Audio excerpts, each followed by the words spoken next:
Hai messo un seme sottoterra, l'hai piantato, l'hai lasciato nelle mie mani. Anche se è passato del tempo, io non mi sono mai dimenticato. Ho usato le tue stesse lacrime quando eri senza forza per annaffiarlo. Quando sembra che tutto possa solo andare peggio.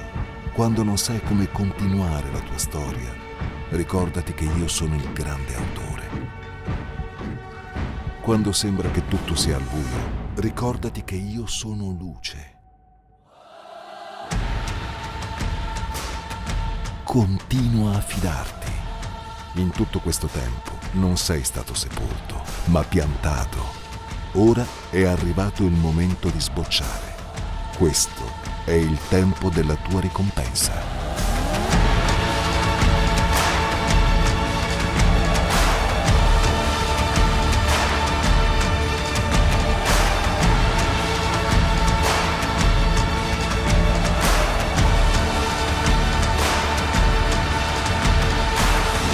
Harvest 2023. Quando Dio usa le tue lacrime per far fiorire il deserto.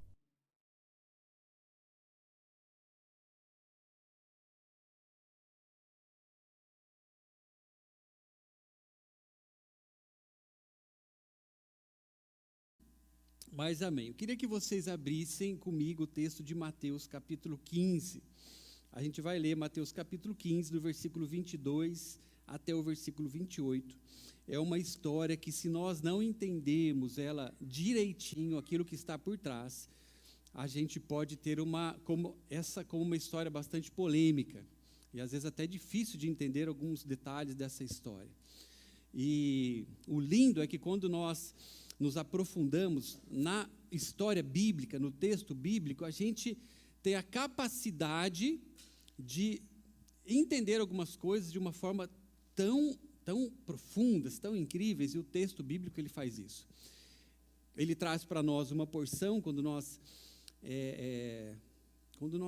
lemos a palavra, mas quando nós a estudamos, muitas vezes a gente vai descobrindo algumas coisas que daí trazem aquela costura, né?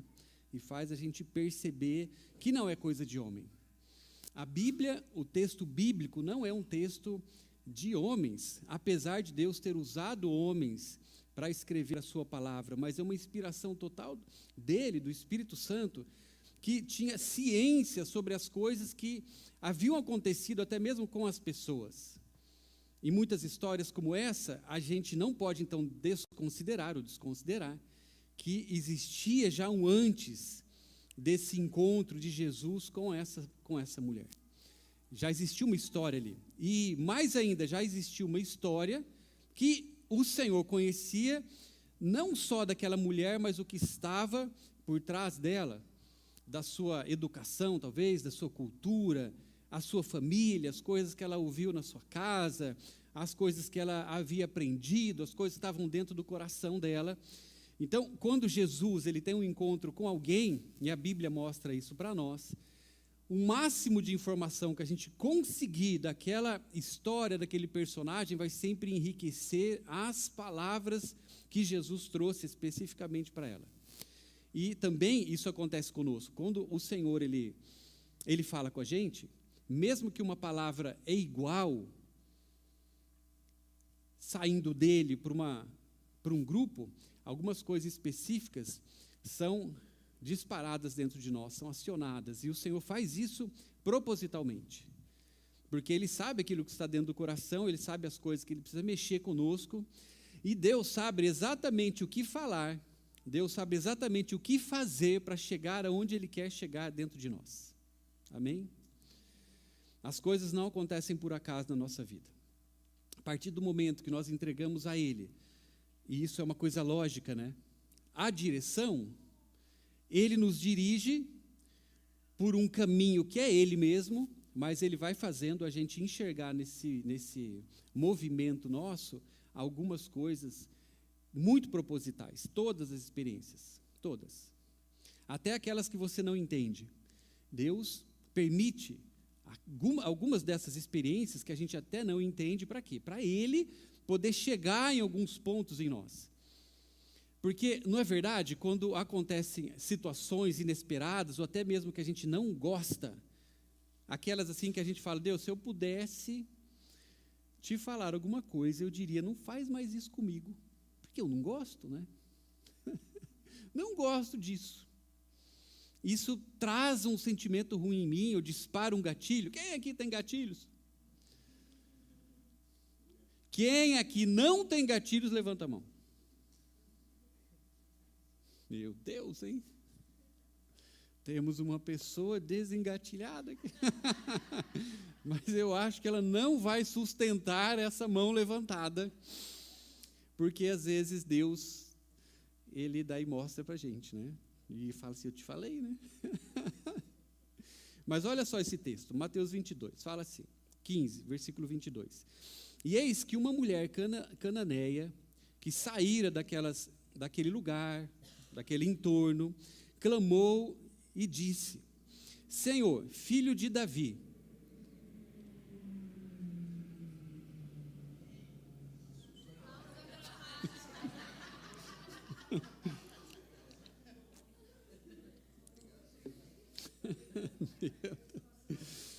qualquer coisa, se chegar antes para vocês aí, me avisem, tá? Começa a chegar mensagem, a gente sai correndo.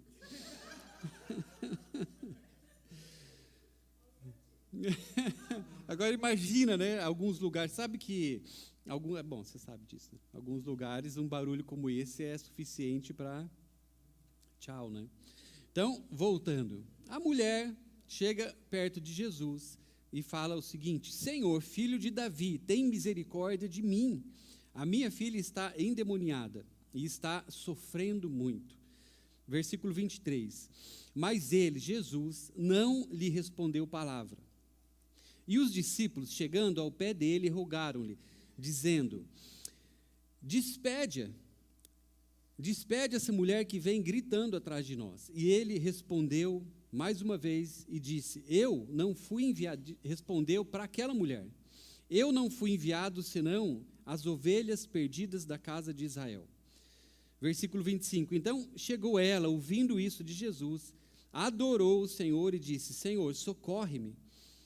Ele, porém, respondendo, disse, não é certo eu pegar do pão dos filhos e lançá-los aos cachorrinhos. Imagina Jesus falando isso para você, né?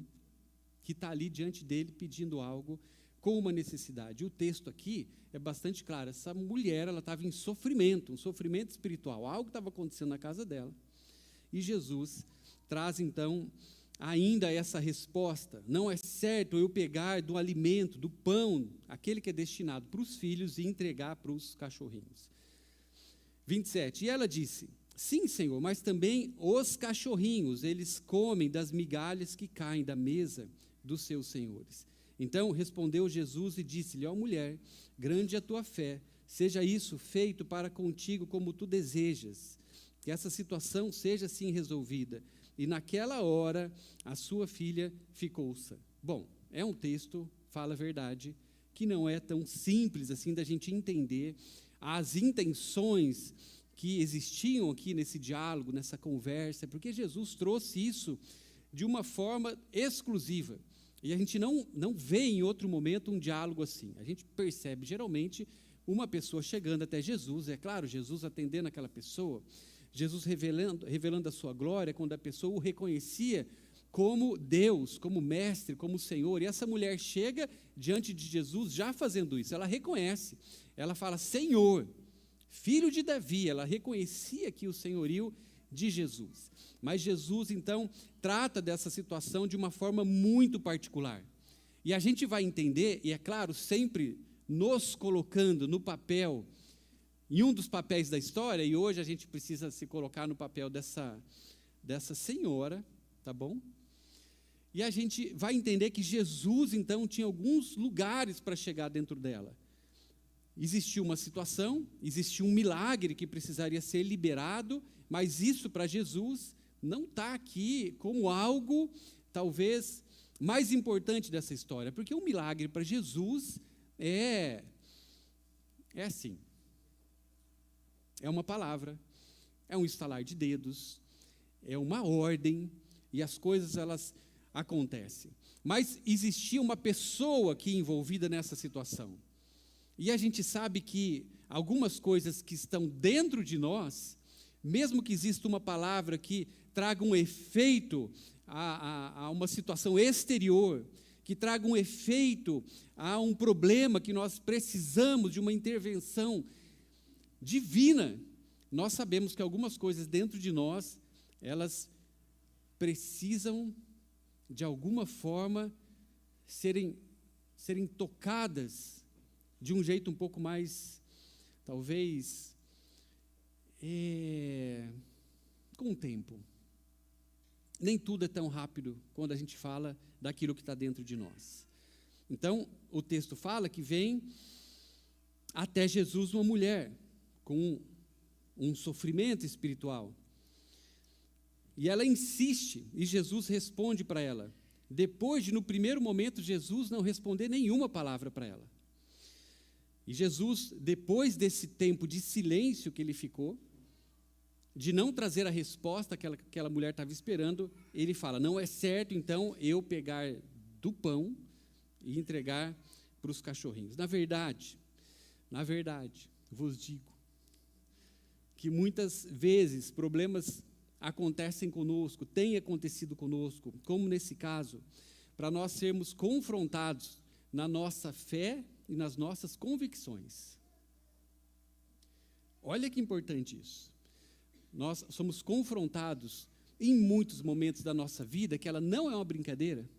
A gente não está aqui apenas vivendo os nossos dias e as coisas estão ao acaso. Não, tudo está literalmente ligada diante do Senhor, através do seu trono, de uma palavra, de um propósito, para que as coisas todas sejam reveladas para nós e a gente possa responder com clareza também as coisas que são as que devem ser as nossas respostas quanto à nossa vida. Então, convicção, fé, muitas vezes é o que nós temos de mais precioso dentro de nós. E que, é claro, isso vai ser confrontado. Porque quando uma situação como a dessa mulher aqui, grave dessa forma, quando nós não temos muito o que fazer em alguns momentos, quando nós precisamos, assim como ela, de um milagre, nós nos tornamos, nessa hora, um pouco, eu diria, mais vulneráveis. Eu não sei qual a última vez que você teve um problema. Se você puder puxar pela memória, você vai lembrar que você estava mais vulnerável. Pensa que agora está tudo bem, que você não tem problema nenhum, que você não tem nenhuma situação, e pensa no momento onde você, sim, tinha uma grande necessidade. Qual momento você estava mais vulnerável? No momento do deu tudo certo? Ou no momento de eu preciso que algo aconteça nessa situação? A alternativa A, está tudo bem. A alternativa B, eu preciso de algo sendo liberado. É óbvio que nesse momento nós ficamos mais vulneráveis. E Deus pode trabalhar algumas coisas dentro de nós nesse momento, em meio a grandes problemas ou preocupações. Porque mais importante que o milagre, a cura, acontecer algo sobrenatural nas nossas vidas, é o resultado disso em nós que vai importar. E algumas provas, elas confrontam diretamente a nossa fé, mas também confrontam o nosso caráter. E caráter, eu não sei quem pode me ajudar a explicar o que é caráter. Mas o caráter não é uma coisa assim tão simples. O que é um caráter? O que é o caráter? Sem olhar no celular. O que é caráter?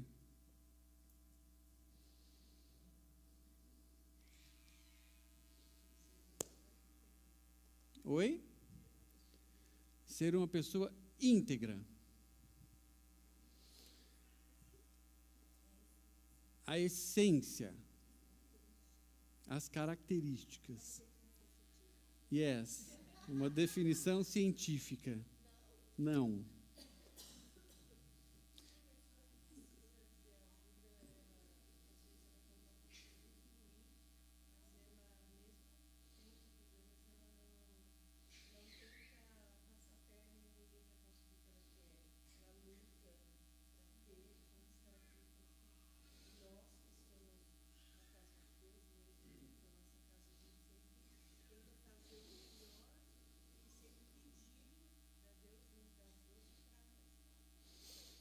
Você que não nos ouviu, a gente teve aqui uma definição. E essa definição fala sobre você, por exemplo, atravessar uma situação desfavorável e você não responder conforme essa tua situação, mas aquilo que está dentro de você. E ela deu até o exemplo de alguém que está dentro da casa do Senhor e vai aprendendo isso. É isso, né?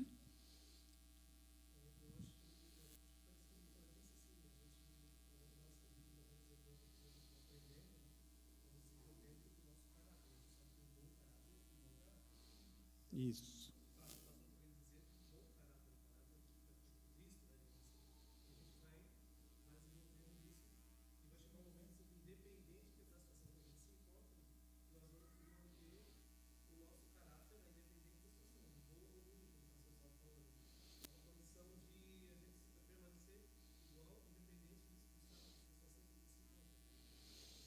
Amém. Nós tivemos aqui a segunda e última participação,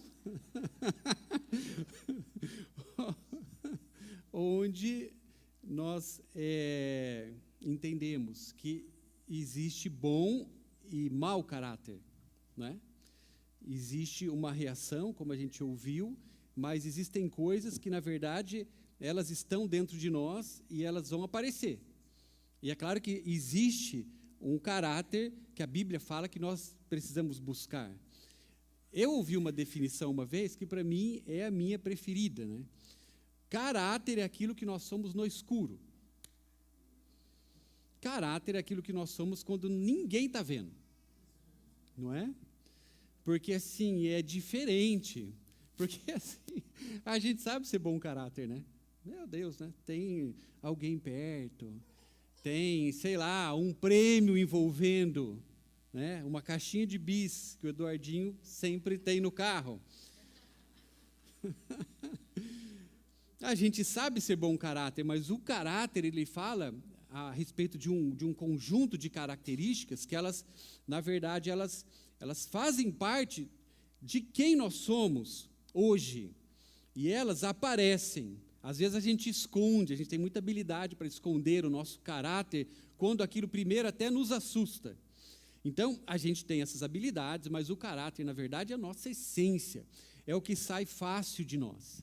É aquilo que, na verdade, vai, mesmo sem a gente querer, sendo extraído de nós, do nosso próprio coração, em várias situações. E é claro que nas situações mais difíceis, elas aparecem de uma forma mais evidente. Agora, a transformação, então, do nosso caráter, eu creio que é um dos maiores milagres que pode acontecer. E olha só, essa mulher, ela chega diante de Jesus atrás de um milagre. E esse milagre para o Senhor é difícil falar que tem níveis, né, de milagre, mas para o Senhor é tudo igual, né? Basta uma palavra, basta uma ordem. Então, eu vejo que aqui não era, ou não foi o foco da questão. O foco que o Senhor vai revelando com esse texto é que tinha algo muito mais profundo do que aquilo aparente, que era a necessidade daquela mulher. E ele, então, tinha interesse num outro milagre, que eu vejo que esse é o que o Senhor tem também maior interesse nas nossas vidas. Muito além das nossas situações que a gente vai passando, os nossos problemas, que eles evidenciam, muitas vezes, o nosso próprio caráter, mas as nossas questões financeiras, os nossos problemas de relacionamento e tantos outros, muitas vezes, essas situações, elas ficam até em segundo plano diante do Senhor, quando Ele mira no nosso coração, aquilo que está lá dentro e aquilo que precisa ser transformado. Porque, quanto a aflições, quanto a problemas, o Senhor, Ele falou que a gente continuaria tendo, mas Ele também diz que teria um caráter, que nós seríamos dia a dia transformados para a gente chegar nele, que é o caráter de Jesus. Então, a gente daí chega a uma conclusão aqui que é óbvia até esse momento. Algumas coisas, sim, acontecem conosco. O Senhor, Ele responde, Ele move para que aquelas coisas elas aconteçam, tem uma interferência dEle, mas o mais importante, muitas vezes, é a transformação que precisa ser gerada dentro de nós, em meio a toda aquela situação que está acontecendo. E muitas vezes, algumas coisas, elas precisam ser provocadas dentro de nós. E, pasme, sobre isso que eu vou falar para vocês. Alguns gatilhos, eles devem ser disparados dentro de nós. Pausa dramática. Pausa dramática. Pausa dramática. Não sei se você tem pesquisado, mas é só pesquisar. É o momento para eu pensar. Isso que o pastor está falando. Tem a ver comigo. Saiu, né? Fala pausa dramática, está entrando a coisa no automático. Alguns gatilhos que até então você tem ficado incomodado com eles, na verdade, eles precisam ser evidenciados em nós, não para as outras pessoas. Que a nossa vida, na verdade, ela vai ser prestada contas para o Senhor. As outras pessoas, a gente tem uma responsabilidade com elas, com os nossos relacionamentos e tudo mais, mas o que está em jogo sempre é a nossa vida diante do Senhor. Então, se gatilhos têm sido disparados dentro de você, é claro que você precisa ter preocupação com eles, mas não se assuste. Eles são como aquela febre, sabe? Que denuncia algo que não está bom e o Senhor ainda ele precisa mexer naquilo. Existe uma transformação em andamento. Agora, por que nós não somos simplesmente transformados por milagres? Imagina, chega diante do Senhor a Monique. E a Monique fala, Deus, eu preciso ser transformado, meu caráter, algumas coisas que estão lá dentro, algumas raízes que eu vou descobrindo, alguns gatilhos, e Deus fala, então, meu Deus, né? Nova pessoa. Só que esse milagre, que é um milagre, a gente sabe, na prática, que ele não acontece, na maioria dos casos, dessa forma. É um processo. São situações e mais situações que são liberadas para quê? Para Deus mostrar para nós algumas coisas, para que essas coisas sejam abertas e Ele possa, então, tocar nelas. Para que Ele possa nos curar em coisas que são muito profundas. Milagre, ele é na hora, ele é de graça, quando a gente pensa em situações, em coisas. Mas caráter, ele tem preço. Caráter exige processo. Estamos falando de caráter, estamos falando de muitas vezes uma vida inteira, de uma constituição, de não é meu Deus, não sei se você já pensou isso, eu já pensei. Pessoa se converteu, aceitou Jesus, pensa bem. Pense em alguém que aceitou Jesus que você conhece. Lembrou de alguém? Daí, uma semana depois, um mês, meia hora depois, a pessoa saiu do apelo, ela aceitou Jesus, está chorando, né? Está com o rímel todo escorrido, né? É rímel? É rímel. É rímel. Está todos com o olho borrado, preto, chorando, né? Daí você fala, meu Deus, né? Foi transformada a pessoa. Milagre aconteceu. É uma nova pessoa. Agora, essa é a proposta? E daí essa pessoa volta com você de carro. E daí ela faz uma coisa que ela fez a vida inteira. Você fala, meu Deus, né? Achei que tinha se encontrado com Jesus, achei que tinha sido transformada. Só que aqui é um processo, nós estamos falando de caráter, estamos falando de coisas que elas vão acontecendo conosco. E a gente entende que Deus tem uma misericórdia conosco, mas nem sempre a gente tem essa misericórdia com as outras pessoas, não é verdade? A gente é muito bom de falar, meu Deus, né? Que bênção que o Senhor me trata pela tua graça, não pelo merecimento, porque eu não tenho mérito nenhum de estar na tua presença, de receber aquilo que eu estou recebendo. Às vezes você recebe até uma palavra do Senhor e você olha lá no fundo, meu Deus, eu não mereço isso, né? Não mereço, e você fica constrangido. Mas nós não conseguimos, muitas vezes, levar essa graça para as pessoas. E nós, que não somos tratados por mérito pelo Senhor, nós tratamos por mérito. Então, caráter é um processo, é o milagre, aquilo que não é só o problema aparente, mas é aquilo que está lá dentro, que o Senhor ele tem interesse, e Ele nos chama para um caminho muito consciente, um caminho muito importante de transformação. Judas, alguém já ouviu falar de Judas? Ele viu os milagres de Jesus? Viu? Mas ele não deixou o seu caráter ser transformado. Uma pessoa que ela viu milagres. Então, são duas coisas diferentes. O que é mais importante, ou o que foi mais importante na vida de Judas?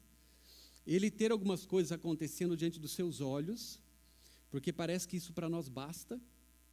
A gente vê milagres, a gente vê a vida resolvida, a gente vê situações sendo liberadas, mas quando a gente coloca Judas aqui em questão, o que foi decisivo na vida dele? Foi um milagre que aconteceu diante dele, ou talvez até com ele, ou o caráter dele, que ele não permitiu, mesmo diante do Senhor, ser totalmente transformado.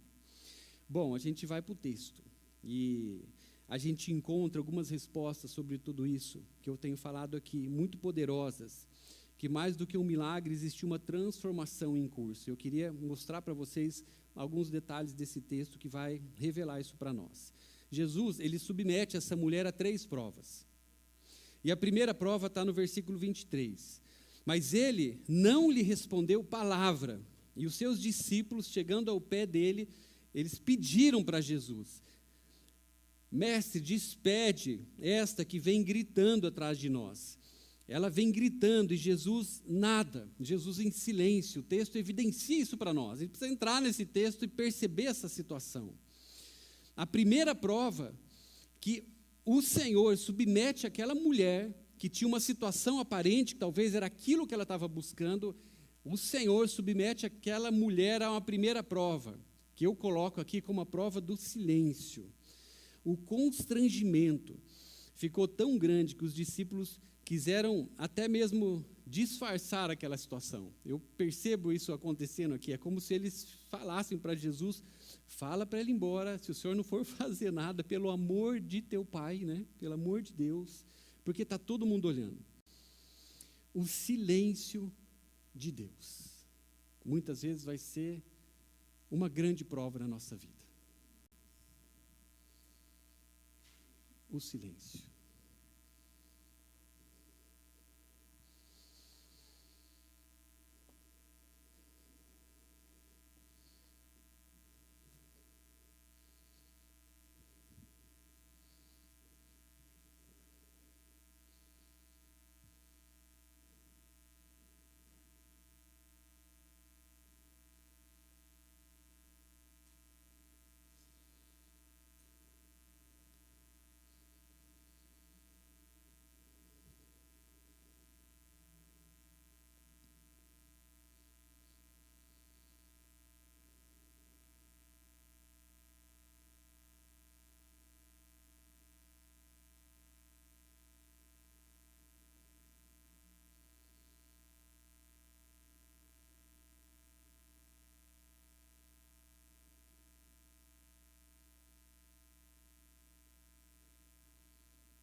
O silêncio é algo para nós, talvez para a nossa geração, uma das coisas mais desafiadoras.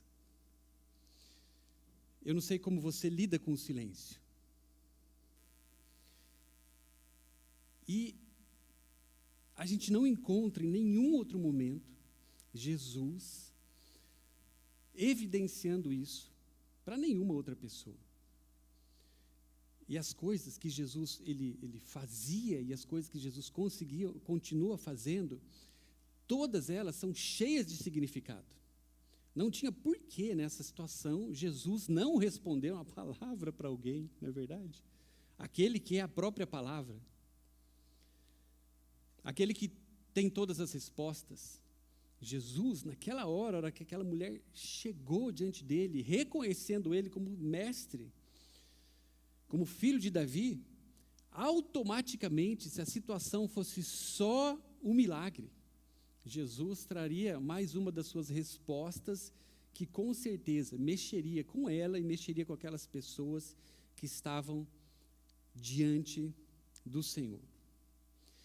Mas o silêncio, e eu estou falando aqui agora do silêncio de Deus, ele confronta as nossas necessidades. E a gente está falando aqui de algo que Deus, ele quer fazer dentro de nós, que é muito profundo. O silêncio de Deus, ele tem o poder de confrontar, muitas vezes, a forma que nós entendemos de como as coisas deveriam, por exemplo, acontecer.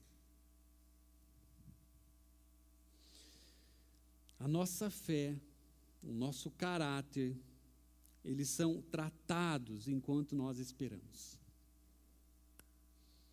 No silêncio. Quem aqui gosta de ficar em silêncio? Achamos uma pessoa, 2, 3, 4, 5, 6. Agora presta atenção. Eu não estou falando de um silêncio de paz. Esse é maravilhoso. Eu estou falando num silêncio de um intervalo, que talvez será um intervalo de falta de resposta.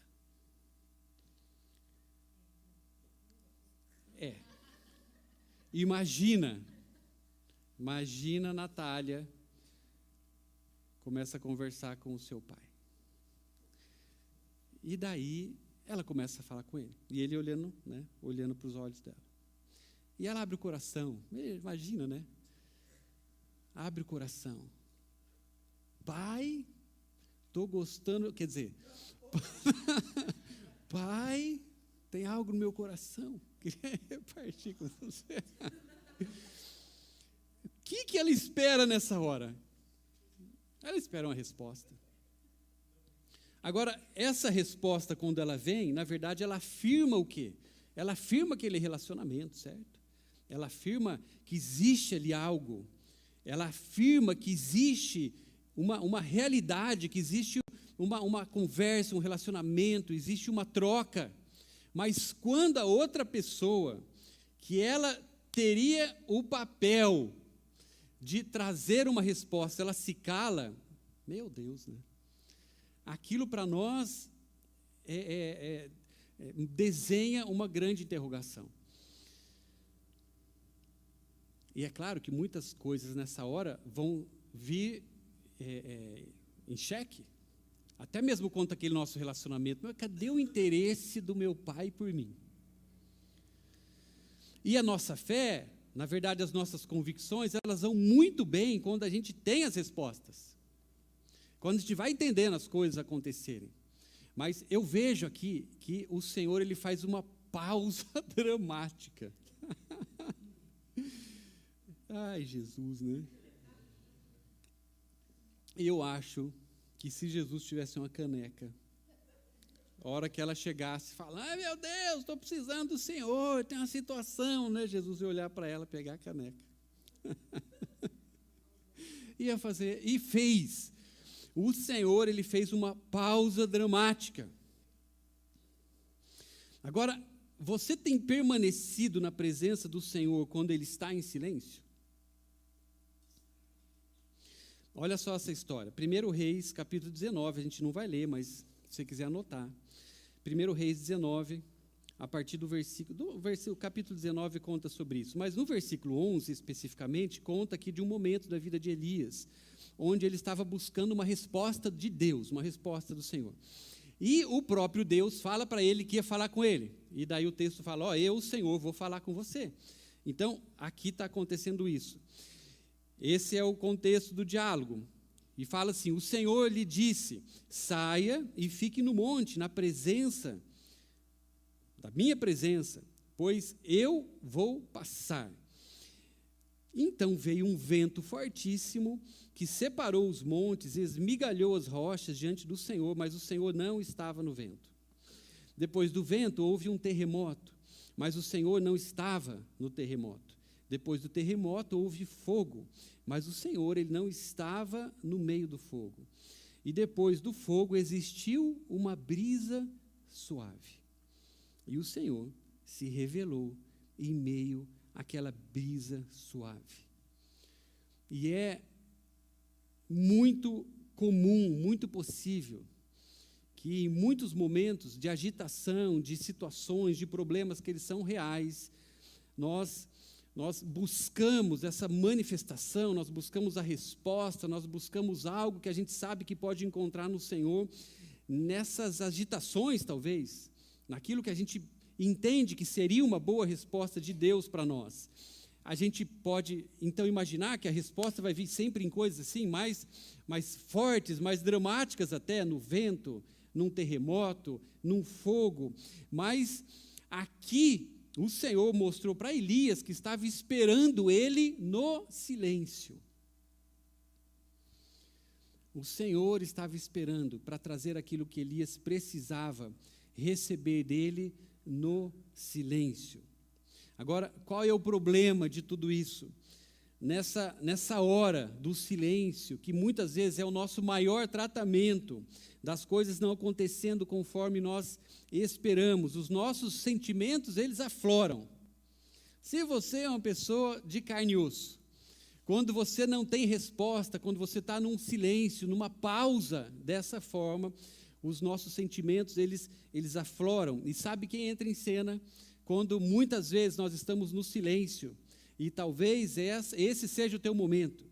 Você está buscando uma resposta, você não tem dúvida nenhuma que Deus pode fazer algo, mas enquanto você não está vendo Ele até mesmo responder, ouvindo Ele responder para você, algo pode acontecer dentro de você ou de nós, por não estarmos acostumados a ficarmos assim, a gente continua numa agitação dentro de nós, que algumas coisas elas podem se levantar exatamente nessa hora também. Isso é um grande problema. O que pode entrar em cena nesse momento onde você não tem uma resposta de Deus? A carne. Mais especificamente, o caráter. Mais especificamente, o mau caráter. Nessa hora que nós estamos buscando algo e a gente não encontra, e não tem um problema acontecendo, Deus simplesmente está nos levando a um outro lugar, onde é nesse lugar que a gente pode talvez ouvir da forma mais clara a Ele. O que pode nessa hora se manifestar é o nosso orgulho.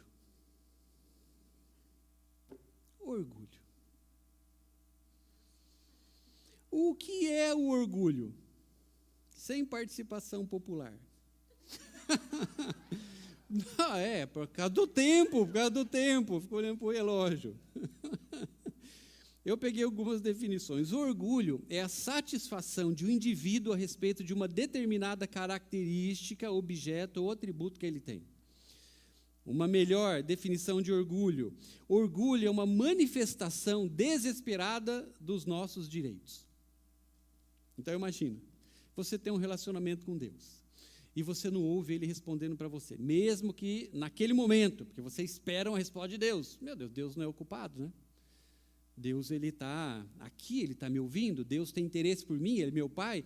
Então, quando a gente não percebe, por exemplo, uma resposta de Deus, como a gente imaginou que ela aconteceria, ou que ela viria de uma forma estrondosa, nós aqui podemos deixar que o nosso orgulho, ou seja, os nossos direitos de filhos, eles se manifestem da forma errada. Quando alguém experimenta talvez um tipo de fracasso, ou ele é humilhado, é normal dizer que essa pessoa está com seu orgulho ferido. O orgulho, ele pode até mesmo dizer nessa hora, e daí a gente vai entender aqui, que apesar dessa mulher ter uma filha com um problema, que a gente poderia então colocar nas nossas situações, né, quando é demônio, né? É demônio, é espiritual, é não sei o quê, mas muitas vezes o que está falando, mesmo tendo um demônio perto, é o nosso caráter. E o demônio fica bem quietinho, né? Meu Deus, meu caráter se manifestou, eu fiquei com medo, né? E o orgulho que fala de um caráter que ele está, é claro, sendo confrontado diariamente pelo Senhor, porque ele precisa ser transformado, ele pode falar até nesse momento onde você não está ouvindo a resposta que você estava esperando de Deus. Está vendo? Deus não ama você. Olha só essa situação. Não poderiam ter feito isso com você. É uma manifestação sempre desesperada dos nossos direitos. Deus não poderia ter permitido isso acontecer. Como nós descobrimos que nós estamos orgulhosos? Eu não sei se você já ouviu isso, mas orgulho é igual a mau hálito, né? Quem está perto percebe. Quem tem o mau hálito é o último a descobrir, né? E está todo mundo perto ali, meu Deus, né? O que eu vou falar? E tem uma dica, né?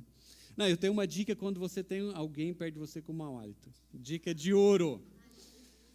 Se alguém está perto de você, mau hálito, isso acontece, chega para essa pessoa e fala assim, Deus mandou eu te dar um house. Você dá um house. Você resolve a situação. Não dá mais? Mas né, fala outra coisa ali. Como a gente descobre, então, que o nosso orgulho, porque ele denuncia o nosso mau caráter, ele, na verdade, está reinando, ele está falando muito alto. É quando nós percebemos que nós estamos desumildes. Anota essa palavra. Desumildes. E quando nós estamos assim, Deus, Ele nos chama à humildade. Amém? Porque isso aparece, geralmente, a nossa desumildade nos nossos relacionamentos mais próximos e importantes que a gente tem. Humildade, por outro lado, é a virtude que consiste em conhecer as suas próprias limitações e fraquezas e agir de acordo com essa consciência. Olha o que a Bíblia diz sobre, então, esse contraste de orgulho e humildade. Primeiro texto, Provérbios 16, 18. O orgulho precede, ou a soberba precede a destruição, e a altivez do espírito precede a queda. Provérbios 29, 23. O orgulho, ou a soberba do homem o abaterá, o colocará por terra, mas o humilde de espírito obterá honra. Bom, e quando a coisa aqui já estava complicada, eu vou acelerar, a coisa estava complicada, vem a segunda prova para essa mulher, porque a primeira prova dela foi ela encontrar o Senhor naquele momento de silêncio, e ela acalmar o seu espírito, e ela entender que Deus, sim, estava preocupado com aquela situação e faria algo. Já não bastasse todo esse barulho que aconteceu dentro dela, vem a segunda prova. Versículo 24, e ele respondendo disse, eu não fui enviado senão as ovelhas perdidas da casa de Israel. Jesus com certeza estava provocando algo dentro dela. A segunda prova é a prova da raiz do problema. todo problema, ele tem uma raiz. E para sermos curados de fato, transformados no nosso caráter, nós precisamos deixar que Deus chegue nessas raízes. Vamos entender essa situação. Marcos 7, capítulo 7, a partir do 24, também conta a mesma história, mas ele traz algumas coisas adicionais. Esse evangelho aqui mostra algo que a gente não tinha encontrado ainda. No versículo 24, ele contando a mesma história, diz que essa mulher, que amplia um pouco, então, o nosso conhecimento sobre essa situação, ela tinha uma descendência cananeia, mas ela era grega. A informação fundamental aqui do texto para nós é que ela era grega. E abro um parênteses aqui, eu não sei se você já pensou isso, por que isso sempre acontece comigo? E o pior é que às vezes é verdade, né? Aquela situação acontece mais com alguém. Talvez algumas coisas, elas precisam ser resolvidas, então, para que isso pare na nossa vida, na tua vida. Para você ser liberado daquilo, para você poder avançar. É isso que o Senhor estava provocando aqui na vida dela, para que mais coisas pudessem ser tocadas, não só aquilo que era aparente para ela. Os gregos, você talvez conhece essa fama deles, mas naquele momento eles tinham uma fama entre as pessoas, entre aquele lugar. Eles se achavam os mais espertos, os mais inteligentes, os mais sábios, ou seja, eles eram os melhores. Era uma nacionalidade ligada a uma forte estrutura de orgulho, porque quando alguém se acha o melhor, meu Deus, né? Se não tiver orgulho ali dentro, a gente não sabe o que tem. Nós, quando chegamos em Bérgamo, nós encontramos uma situação parecida. Aquela que você fala, é igual, não é igual, mas é muito parecida, né? Tem uma história ali por trás da própria cidade, até da constituição daquela cidade. Bérgamo tem um slogan, ela é conhecida como a cidade dos 1000, La Città dei Mille. O que significa isso? Em 1860, existiu uma expedição liderada por Garibaldi, aquele mesmo que a gente também encontra aqui, né, em alguns lugares do sul do Brasil. Ele reúne um exército de 1000 homens na Itália. E esse exército dos 1000 homens, ele precisava ser constituído por 1000 homens valentes, para uma expedição no sul da Itália, que conquistaria o reino das 2 Sicílias, e com isso teria a unificação de toda a Itália. Agora, para essa expedição acontecer, para esses 1000 homens serem reunidos, Garibaldi ele passa por toda a Itália. E Bérgamo cede a grande maioria dos homens. Oi?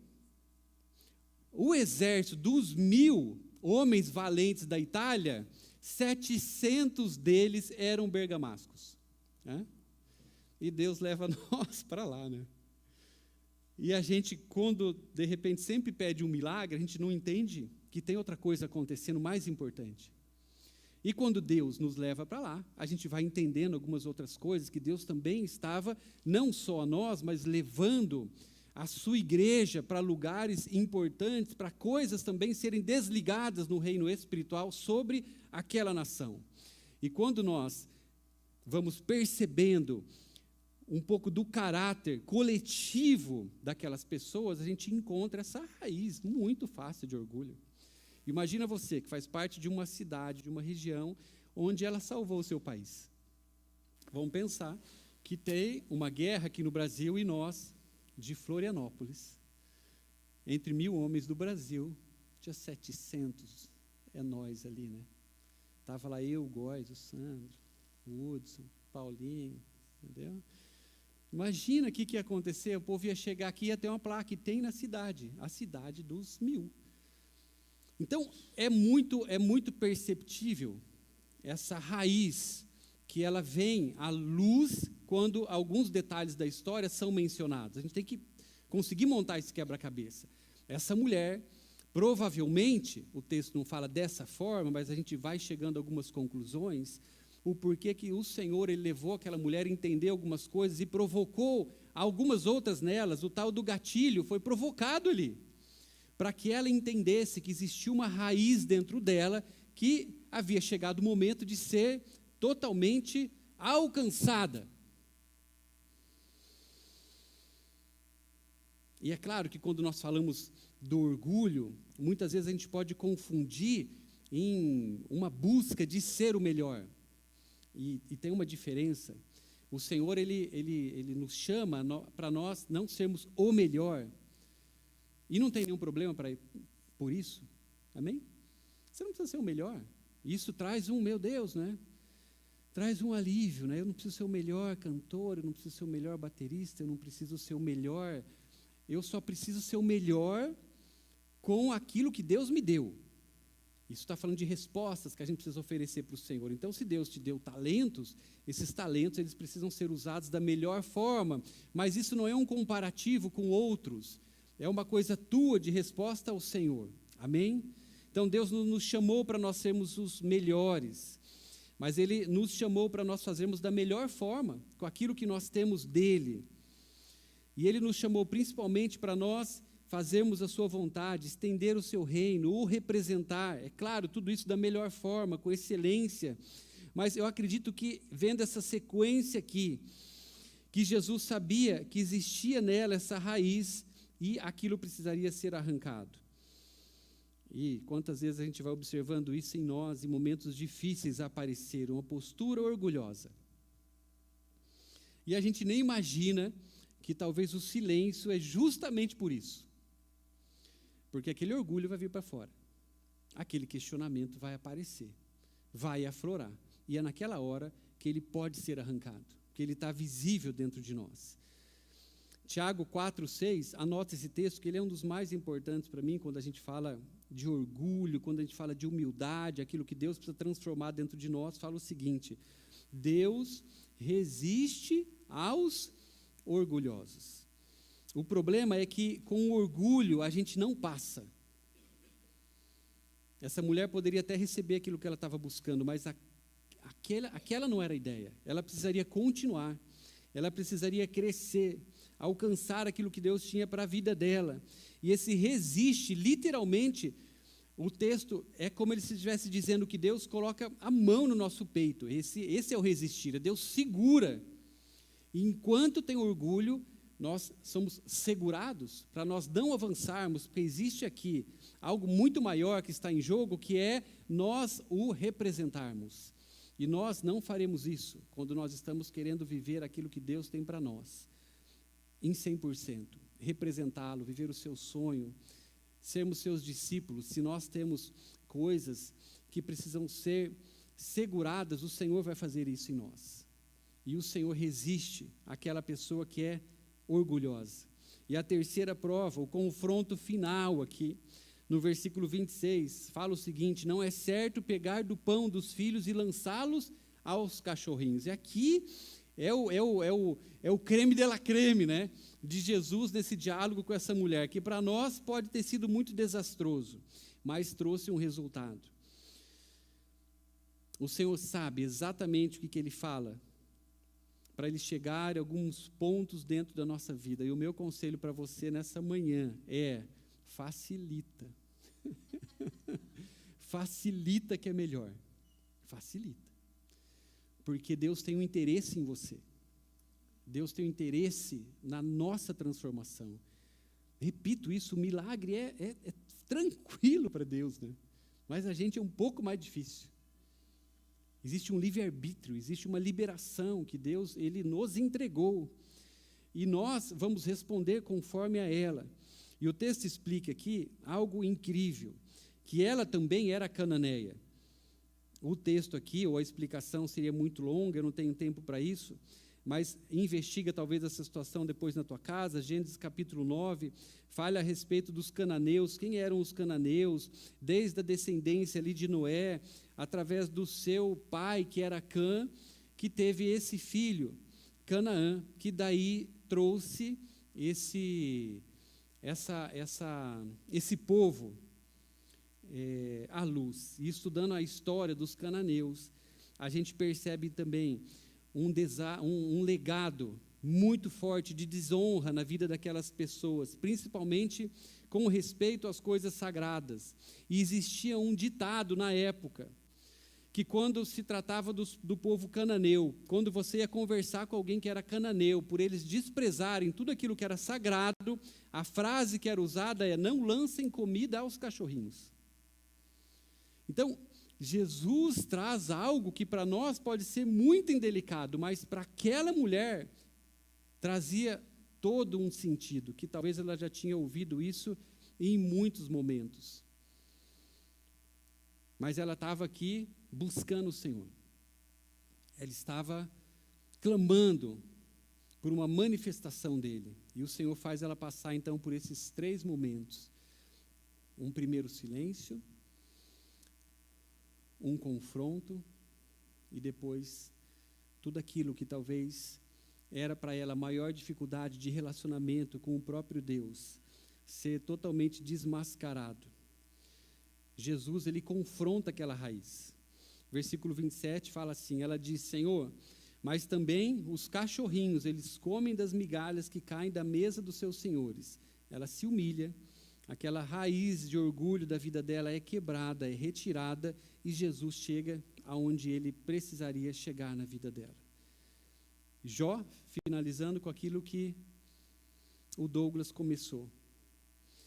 Capítulo 5, versículo 17 e 18, diz assim: como é feliz o homem a quem Deus corrige.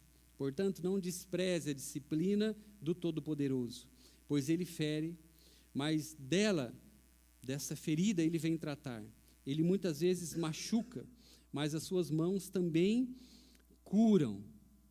Essa mulher conhecia Jesus, e Jesus se revela para ela também, assim como ele havia revelado, ele acaba se revelando para Jó de uma forma muito mais real e mais profunda, através das situações que aquele homem viveu, Jó.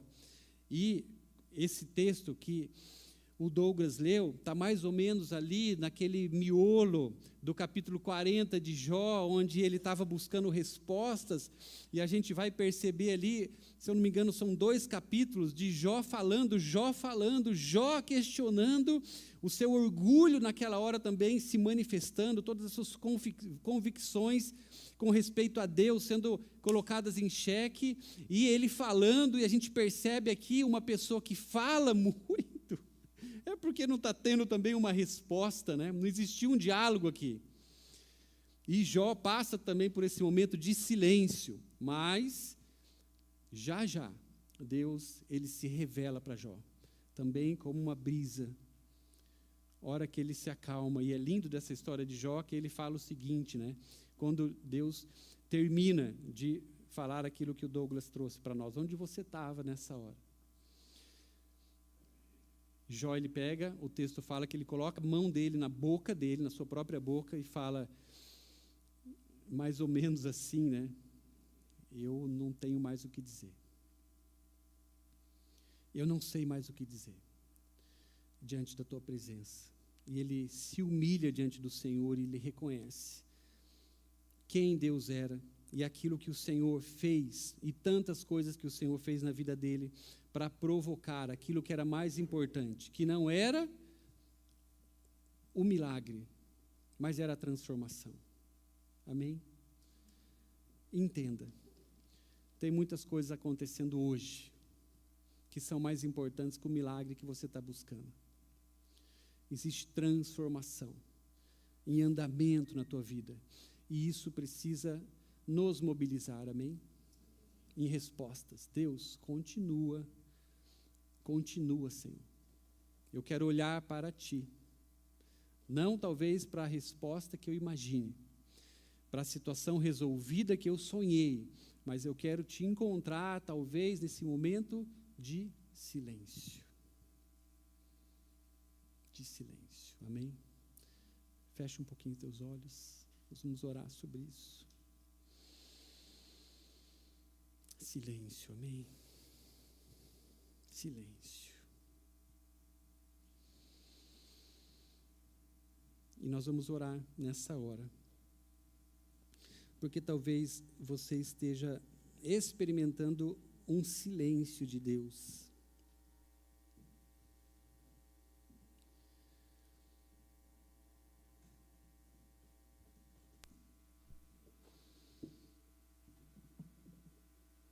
Mas talvez o teu maior desafio saindo daqui é entender que hoje você precisa dar atenção a esse tempo. Porque é nessa hora, no momento do silêncio, talvez da falta da resposta esperada, é nesse momento que Deus pode operar grandes transformações dentro de nós. Permita que Deus chegue onde Ele precisa chegar dentro de você. Talvez você tenha percebido o orgulho crescer nesse momento de falta de resposta.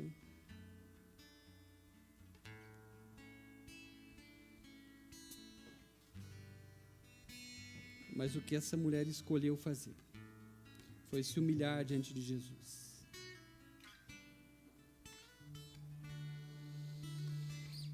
Não resista, amém? Ao tratamento, à transformação que Deus está fazendo. Ainda com seus olhos fechados, fique em pé. Estamos diante da presença do Senhor. Deus falando conosco nessa hora. A sua presença está neste lugar. Mesmo que Ele não fale palavras agora. Deixa que os seus olhos, os olhos do Senhor, encontrem os teus olhos neste momento. Talvez vai ser apenas um olhar nessa manhã. Talvez você não vai sair daqui com a resposta. Talvez você não vai sair daqui com uma palavra. Mas você vai sair deste lugar com os olhos de Jesus, olhando para os teus enquanto você fala, enquanto você se expressa a Ele. É essa atenção que mexe conosco. É nós sabemos que Deus está nos olhando. Isso precisa ser para nós mais importante, ou a coisa mais importante que está acontecendo na nossa vida. É você saber que apesar de todas as coisas que estão ao teu redor, apesar de todas as tuas necessidades, o Senhor nessa hora, Ele te enxerga.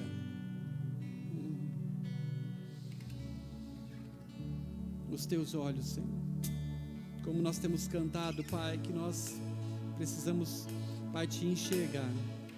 Nessa hora nós queremos enxergar os teus olhos, Pai, olhando para nós, Senhor.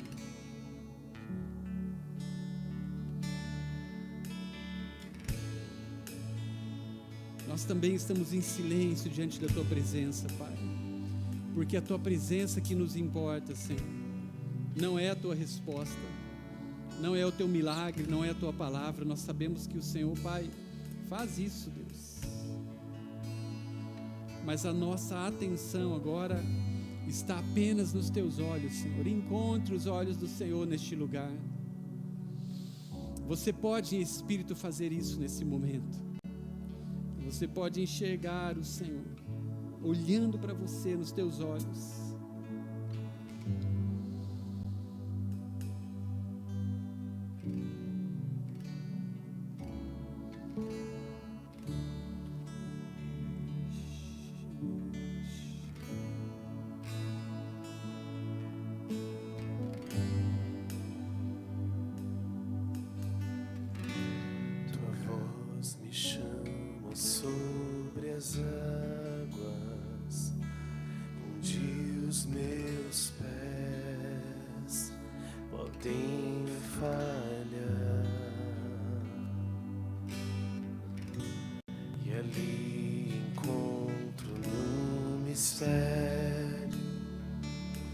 Em meio ao mar, confiarei.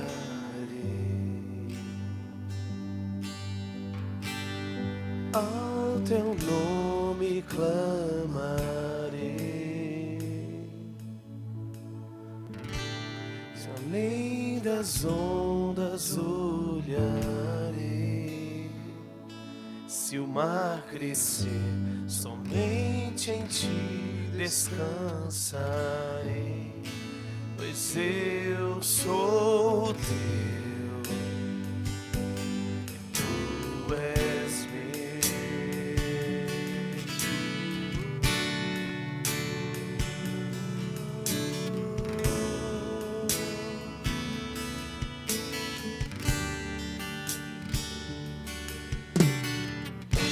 Tua graça cobre os meus temores, a forte mão me guiará.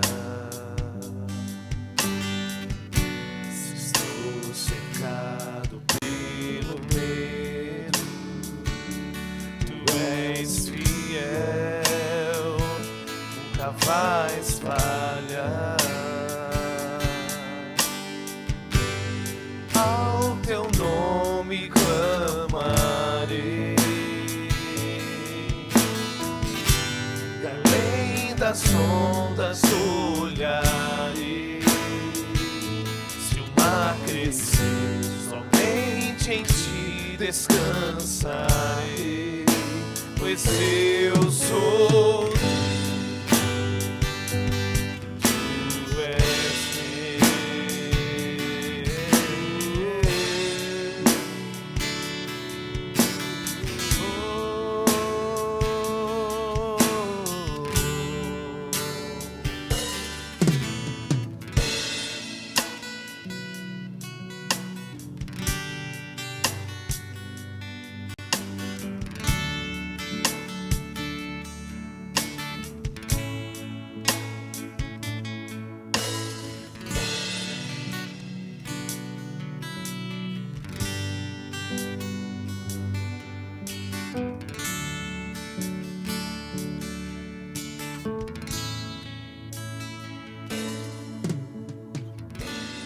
guia-me para que em tudo em ti confie, sobre as águas eu caminhe, por onde quer que chame. Leva-me mais fundo do que já estive, minha fé será mais firme, Senhor, em tua presença. Guia-me para que em tudo em ti confie, sobre as águas eu caminhe, por onde quer que chames. Leva-me mais fundo do que já estive, e minha fé será mais firme, Senhor, em tua presença. Guia-me para que em tudo em ti confie, sobre as águas eu caminhe, por onde quer que chames. Leva-me mais fundo do que já estive, e minha fé será mais firme, Senhor, em tua presença.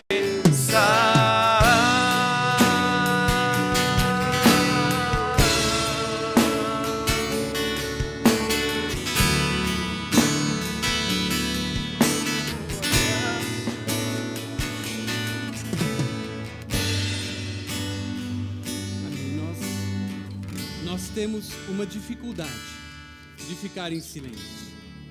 E eu queria terminar orando sobre isso. Nós apresentarmos essa nossa dificuldade de estar em silêncio, de encontrar o Senhor em meio ao silêncio dele. E talvez o exemplo não seja o melhor, mas para mim ele faz muito sentido, para nós ali em casa. A gente tem um cachorrinho crente, batizado, chama Tobias Nelson, carinhosamente Top. E o Pedro vai pesquisando muito sobre cachorro, comportamento e tal, e a gente descobriu algo que ele faz. Às vezes, quando ele está apaixonado por nós, né? ele fica pertinho de nós e ele fica olhando, né? Ele fica olhando. Ele não pisca.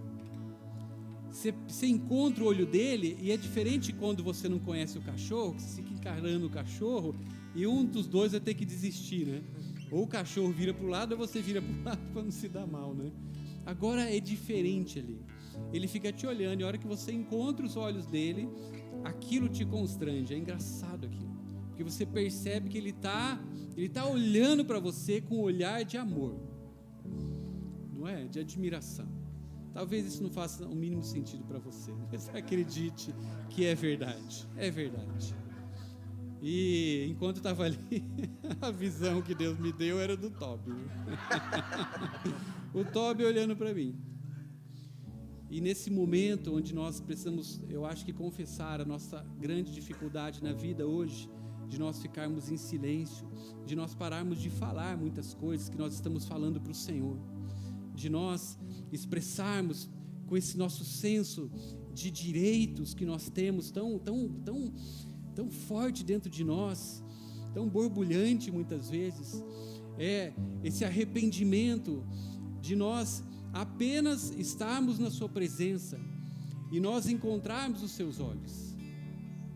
A gente vai encontrar os olhos do Senhor quando a gente ficar quieto, em silêncio. Não importa a palavra, importa os olhos. Amém? É constrangedor quando os olhos de amor encontram outros olhos. Isso é passado. Amém?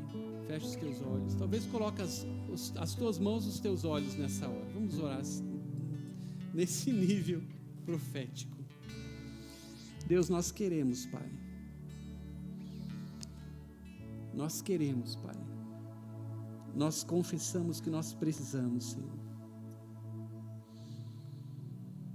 Pai, aprender a lidar com o silêncio, aprender a lidar com a falta de resposta, conforme aquela que nós, Pai, imaginamos.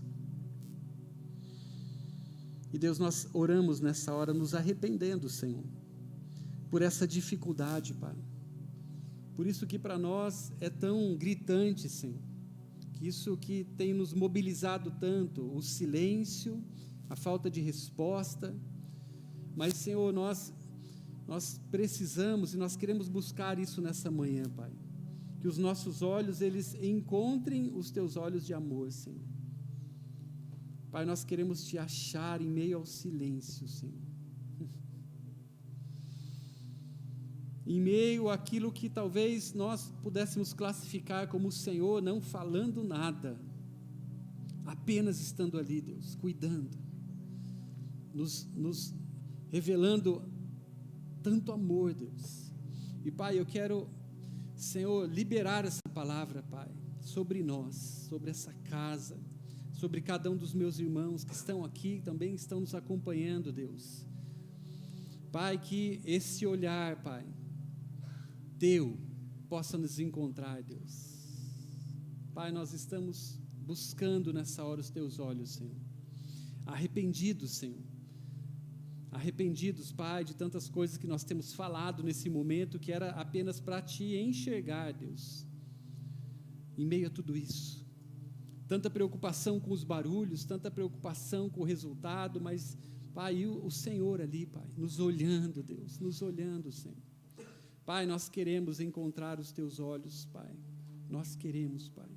Nós buscamos isso nessa manhã. Encontrar os Teus olhos de amor sobre nós, Pai.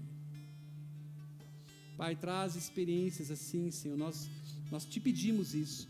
Traz experiências com os Teus olhos de amor, Pai. Traz experiências de constrangimento bom, Deus, diante da Tua presença. De enxergar o quanto o Senhor, Pai, está perto. Talvez em silêncio, mas perto, Senhor. E tudo aquilo que precisa ser provocado com isso em nós, nós também Te damos liberdade, Espírito Santo. Provoca, Deus. Retira de nós raízes, coisas que têm subido nessa hora, Pai, que têm aparecido, Senhor, nessa hora. Pai, retira, Deus. Tira de nós todas as coisas que, Pai, são do nosso caráter caído, de homem, Senhor, natural. nós buscamos nessa hora, Pai, uma transformação de caráter, uma transformação conforme é o caráter de Jesus nas nossas vidas. Continua, Senhor, continua liberando situações para que a gente te enxergue em meio delas. Continue liberando situações para que a gente possa ser, sim, transformado, Deus. Continua, Pai, mostrando através das situações tantas coisas que estão em nós que precisam ser desligadas, Senhor. É o que nós te pedimos, Pai, nessa manhã, diante da Tua presença e olhando nos Teus olhos, Senhor. Em nome de Jesus, Pai. Em nome de Jesus.